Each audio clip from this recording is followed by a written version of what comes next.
Ah, that voice.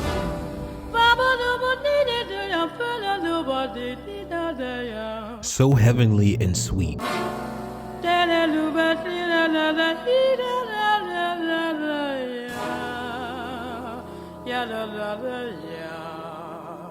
Yet bold and daring. Blue skies smiling at me, nothing but blue skies. From her jazz stylings to her signature scat singing, Ella Fitzgerald has long been a talented and inspiring individual whose voice can be heard in movies, TV, and commercials.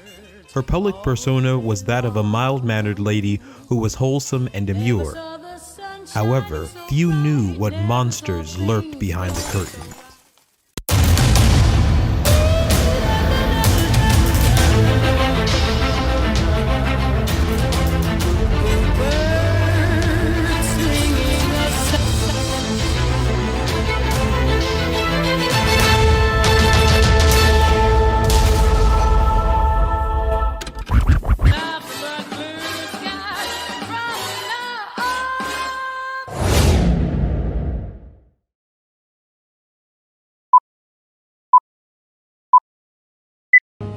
I can't give you anything but love, baby. Heralded as the First Lady of Song, Ella Fitzgerald was the most popular female jazz singer in the United States for more than half a century.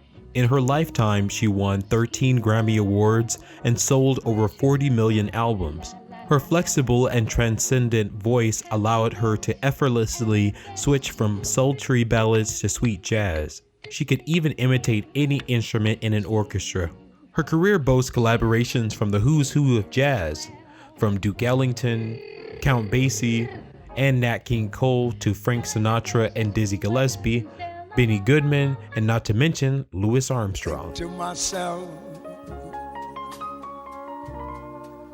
what a wonderful world.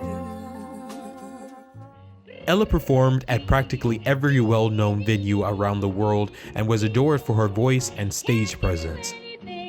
Anything but la la la la la la la la la. However, once the hot stage lights dimmed and the velvety curtains closed, Ella had to live her real life, one that was relentless and challenging. Sing, Ella. Thank you, you're very kind. Ella Jane Fitzgerald was born in Newport News, Virginia on April 25, 1917. However, her father, William, and her mother, Temperance, also known as Tempe, separated shortly after her birth. So, Tempe and Ella relocated to Yonkers, New York, where they eventually moved in with Tempe's longtime boyfriend, Joseph De Silva. And in 1923, Ella's half-sister, Frances, was born. Ella found comfort in her new family and even referred to Joe as her stepfather. Her mother, Tempe, was a music lover and had introduced her daughter, Ella, to her favorite song, Judy, by Hoagy Carmichael.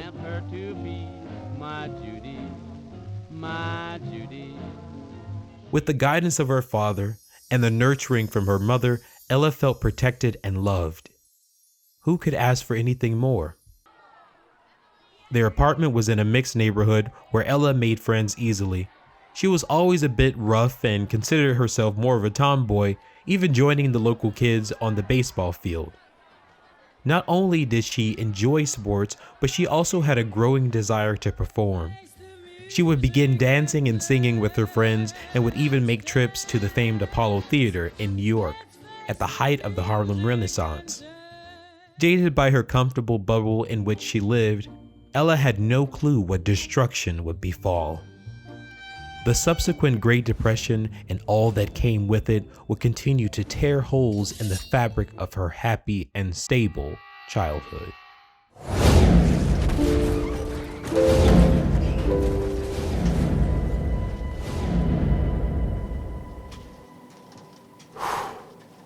In 1934, Ella's beloved mother was involved in a freak car accident which ended her life prematurely.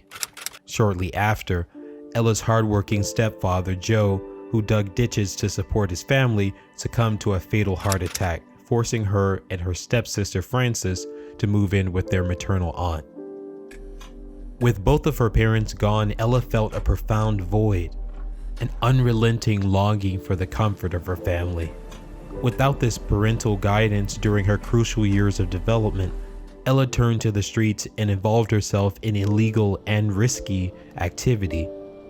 Anything to feel alive, or perhaps seek an unattainable revenge for having been robbed of her childhood. Once a model student, her grades dropped dramatically. She began to ditch school and had more frequent run-ins with the police.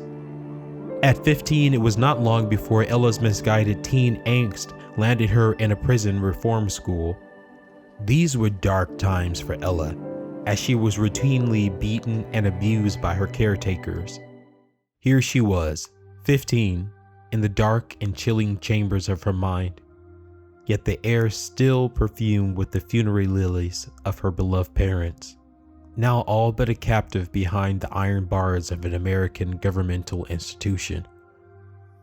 There, in the quietness of her innermost temple, she heard a meek yet profound voice that reverberated in her spirit.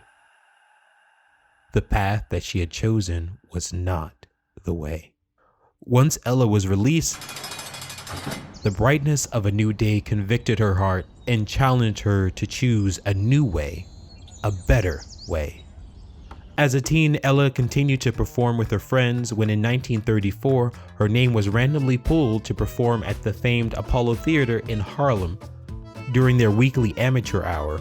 And if you know anything about the Apollo, you're familiar with the less than forgiving demeanor of the crowd in the 1990s. Welcome to the stage, Jean Renee. All right, and what are you gonna do for us tonight, Jean? You Bring Me Joy by Anita Baker. You Bring Me Joy. Y'all give it up for Jean. Go ahead,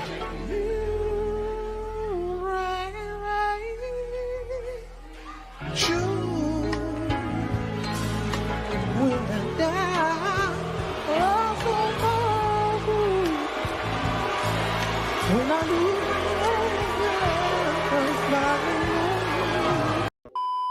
This pressure was no different in 1934. Ella had initially prepared a dance number for the crowd, but after seeing the Edwards sisters do their stuff, she concluded that her dancing would pale in comparison to that of the sisters. Singing, you know, I actually went out to dance. Yeah. I never really thought I was a singer. When I first went on the stage, I went on because it was a bet with some friends of mine. And I went out to dance, and but I had never been in front of the lights, and when I got in front of the lights, and I saw all those people out there, and I just got stage fright. And the man said, "Well, you're out here, do something." As Ella twiddled her thumbs, the crowd grew cantankerous and began to boo and jeer Fitzgerald. So Ella made the split decision to sing. And what better song to sing than her mother Tempe's favorite song, Judy. And I remember my mother had a record of Miss Connie Boswell called Judy. And I went up and I tried to sing Judy like Miss Connie Boswell. I said, if a voice can bring every hope of the spring, that's Judy, my Judy. And they said, oh, that girl can sing. A year later in 1935, while performing for a week in the Harlem Opera House, she met drummer and bandleader Chick Webb, who was astonished by her unique and heavenly vocal stylings. Ella, on the other hand, was meek, soft-spoken, and insecure about her looks and vocal ability.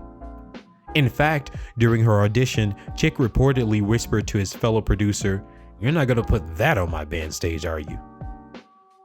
They quickly assessed that her look was frumpy and disheveled. After all, young Fitzgerald was used to running around with the boys on the baseball diamond. However, Chick came to his senses and hired her on a trial basis to see if the kids liked her, and ultimately did hire her to tour with the band for a whopping $12.50 per week. with the promise that if she could sell it to the people, he would hire her full time. And that's just what Ella did. What to do about Ella? Ella cut her teeth on the bebop jazz scene in the 1930s and would often use her voice to replace horns and other instruments in the band. In 1936, she did her first studio recording, Love Kisses, to moderate acclaim, followed by a new rendition of If You Can't Sing It. In 1938, at the age of 21, Ella recorded a playful version of the classic nursery rhyme A Tisket a Tasket. The album sold 1 million copies, hit number 1, and stayed on the pop charts for 17 weeks, catapulting Ella Fitzgerald to stardom. Won't someone help me find my basket and make me happy again? Was it red? No, no, no, no. Was it green? No, no, no, no. Was it cerise? No, no, just a little yellow basket. A little yellow basket. However, as her fame rose, so did her struggles. While touring with Dizzy Gillespie, she had a short-lived marriage with a man named Benny Cornegay, which she later had annulled after learning of his criminal past. Shortly after, a dapper young gentleman by the name of Ray Brown swept Ella off her feet. Ray worked for the producer and manager Norman Granz on the Jazz at the Philharmonic tour and convinced him to take Ella on as a singer. Ella was verklempt at having been given such an opportunity, but little did Ella know that she would be more of a blessing for them than they to her. It was really their honor to work with Ella. This is a theme that will persist throughout Ella's story. Her humility was unmatched, and she often could not bring herself to realize what a gem she actually was. From 1956 to 1964, she recorded covers of other musicians' albums, including those by Cole Porter, All through the night. Duke Ellington, Don't mean a thing, all you gotta do is sing. Do-a, do-a, do-a, do-a, do-a, do-a, do-a, do-a. Make the Gershwins, summertime and the little Johnny Mercer, skylark. Have you anything? Irving Berlin, Let yourself go, relax and let yourself go, relax you. and Rodgers and Hart. Father, please be tender when you tender fears depart. The series was widely popular, both with Ella's fans and the artists she covered. Yet throughout her career, it appeared that her biggest fans were the renowned artists and producers whom she worked with. In fact, Ira Gershwin once remarked of Ella, "I never knew how good her songs were until I heard Ella sing them." Yet to Ella, she was just singing. Unfortunately, her grueling work schedule did take a toll on Fitzgerald. For one thing, she simply did not have enough time to nurture a tender husband and wife relationship with Ray, causing some rough patches of breakups to makeups, which ultimately ended in divorce in 1952. Yet Ray took it in stride, saying, "All I can say is she gave me as much as she could and loved me as much as she could." In fact, he and Ella remained lifelong friends and business partners. Something about her brilliance and timid charm just couldn't keep him away. He saw great things for her and did everything in his power to protect and empower his sister. And boy, did she need empowerment. While she experienced more and more success, few were aware of her internal turmoil behind the curtain. Ella's self-image and weight in particular posed a lifelong challenge. From her father to her mother to her marriage, it seemed like all was ephemeral. What could Ella rely on that would be there consistently? Food. Food never let her down and was always a comfort. It didn't help that the legacy of slavery, from which she was only one generation removed, had intentionally imposed a poisonous high-fat and high-sodium diet upon blacks. Growing up as a tomboy, she also struggled to feel confident about her own femininity. While other performers were sultry and sexually desirable, she didn't quite fit the mold. And directors and producers did not shy away from reminding her of her perceived shortcomings. While Ella was charismatic and endearing on stage, once the curtains closed, she was lost in a sea of discontent with a longing for peace and comfort. What to do now? Ella was now a superstar and enjoyed the spoils of a fanciful career. But what good was it if she was still not whole within? What good was it if blacks still did not have adequate resources? Thank you so One much. thing that few know about Ella was how dedicated she was to empowering her people.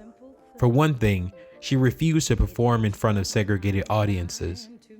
While Ella was treated as a modern jazz goddess on stage, in her private life she was treated as abhorrently as any black person during the mid-20th century. During a 1954 Pan American flight en route from a concert in Hawaii to Australia, she was ejected from her first-class seat. While critics refuted her claims of racism, Fitzgerald was not swayed. You were involved in a lawsuit and sued an airline company for racial discrimination. Whatever happened to that? What was the outcome? We won. We won a nice settlement, but the important thing was to prove that our point, and to prove that we really had tickets on the airline, and also the fella that said that we were off, he was wrong. Would you do that kind of thing again? What do you mean, sue? Yes. Yes. Yes, if I think a person's wrong, if we think somebody's wrong. This experience emboldened Fitzgerald to continue to speak out against any anti-blackness.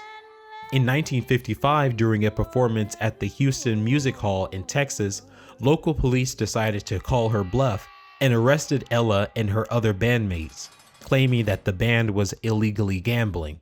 Fortunately, her ex-husband Ray was there to bail her out.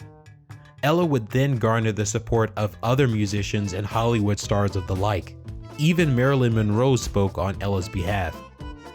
And there was no stopping her. She was on a mission to right the wrongs of society. Maybe she could change the conditions that caused her to lose her family and prevent it from happening to others. Ella would spend the rest of her life fighting for justice and supporting charitable organizations. However, while she might have been healing a nation, her menacing health complications lurked in the dark corners of her reality. In the 1980s, Ella was forced to have surgery to confront her diabetes and heart disease. Ella was looking frail, and doctors told her she would never sing again. She certainly proved them wrong and was able to sing after a short period of recovery. However, she couldn't escape the deleterious effect of years of dependency on unhealthy foods. She would ultimately be blinded by diabetes and would need both of her feet amputated in 1994. She made her last recording in 1989 and her last public performance in 1991 at New York's Carnegie Hall, and on June 15, 1996, transitioned to the hereafter, passing the baton to the next generation of young black revolutionaries and inspiring all who hear her voice. Throughout her life, Ella demonstrated the courage to speak loudly even if her voice shook. That concludes our programming for today. Please remember to like, share, and subscribe. Click that little bell button so that you get notifications each and every time we post new content to the channel. And remember, stay inspired.